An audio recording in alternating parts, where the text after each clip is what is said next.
नमस्कार साथियों, आप सबों का बहुत बहुत अभिवादन।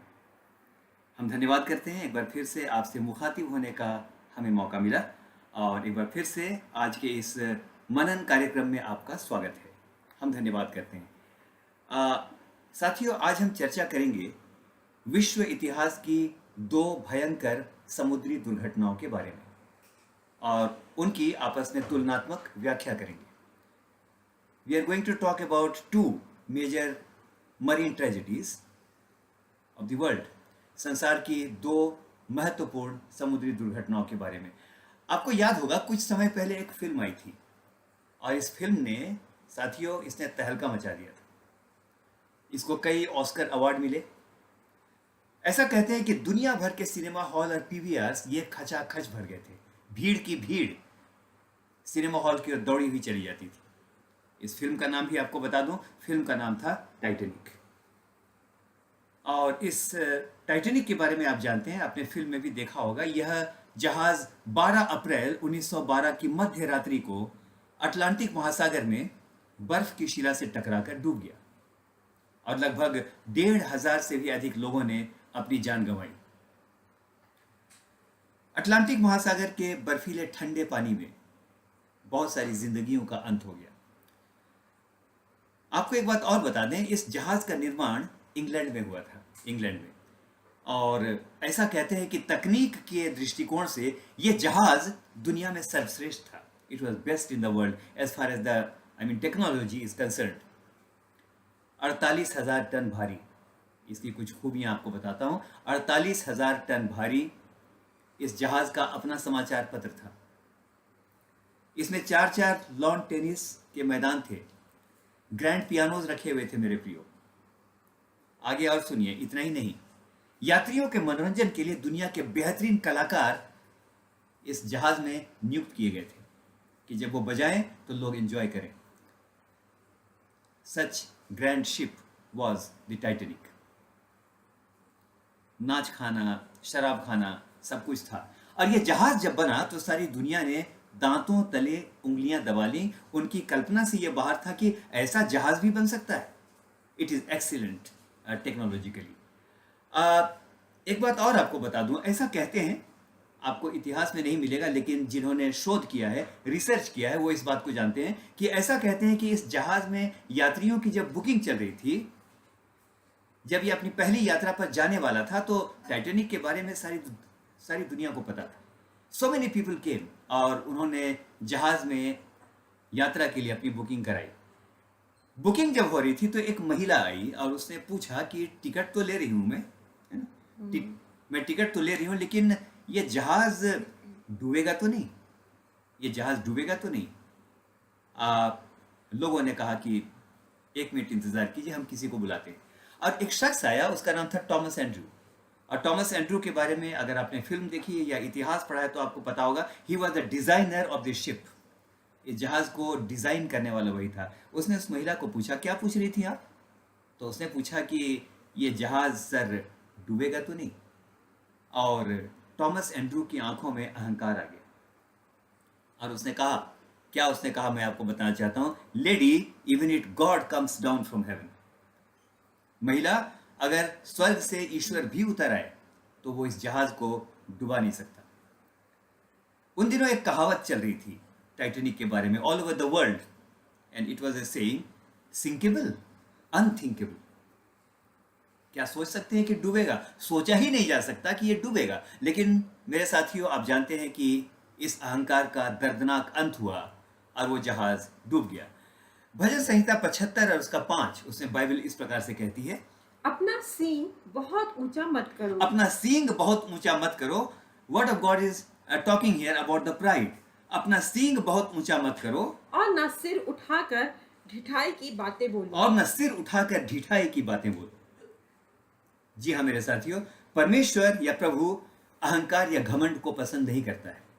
पहला पत्रस 5:5 में परमेश्वर का वचन इस प्रकार से कहता है, परमेश्वर अभिमानियों का सामना करता है। परमेश्वर अभिमानियों का सामना करता है। गॉड एनकाउंटर्स, जी हाँ, परंतु दीनों या नम्र लोगों पर अनुग्रह करता है। परमेश्वर अभिमानियों का सामना करता है, परंतु दीनों या नम्र लोगों पर अनुग्रह करता है। यदि इसका उर्दू तर्जुमा अगर आप देखेंगे तो वो बड़ा खूबसूरत है कि खुदावंद मगरूर का मुकाबिल है। जिसके मन के अंदर घमंड भरा होता है, उसका मुकाबला कोई और करे ना करे, लेकिन स्वयं परमेश्वर करता है। जब मैं इस अभिशप्त जहाज के बारे में सोचता हूं तो मुझे और एक जहाज याद आता है। I remember one more ship, और वो जहाज कोई और नहीं लेकिन ये है नूह का जहाज, आर्क ऑफ नोआ।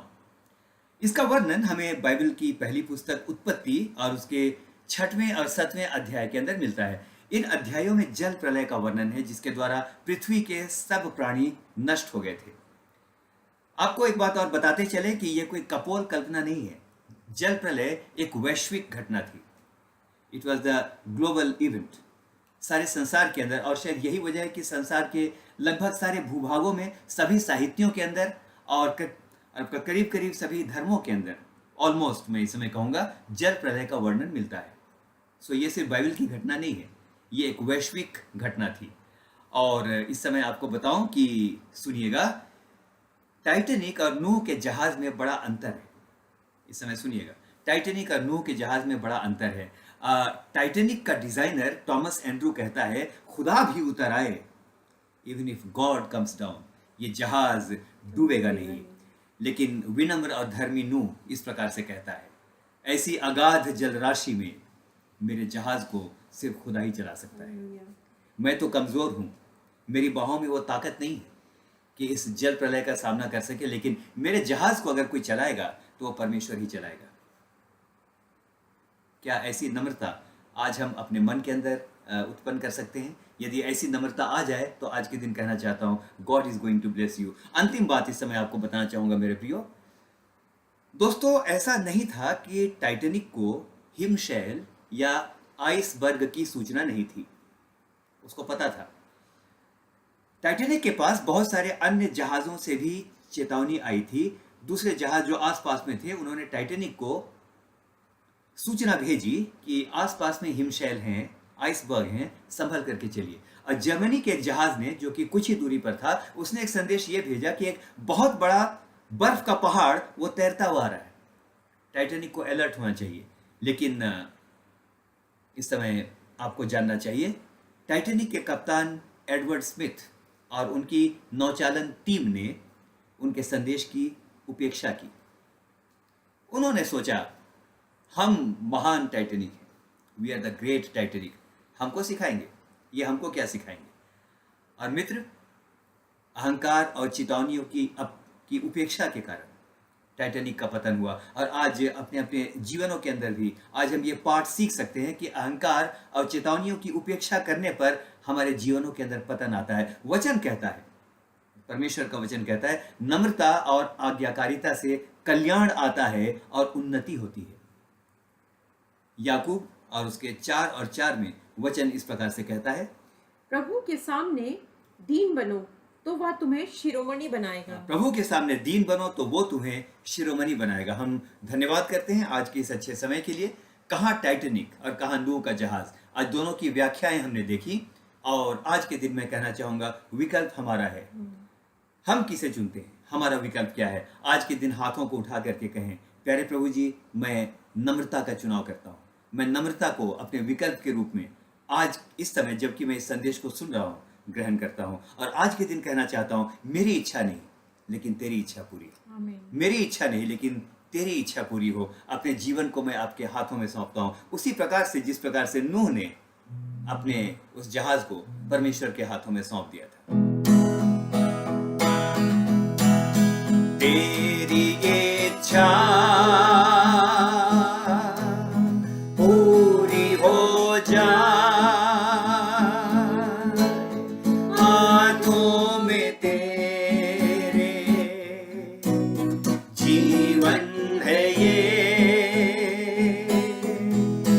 मैं मिट्टी हूँ, तू है कुम्हार, मुझको बना, मुझको संभाल। आइए कहेंगे, जीवन मेरे तुम ही तो हो। मेरे जीवन की चट्टान भी जहाँ मैं जा करके छिप सकूं। मैं किसी और को नहीं चाहता, लेकिन मैं चाहता हूँ प्रभु आप ही मेरी चट्टान रहिए।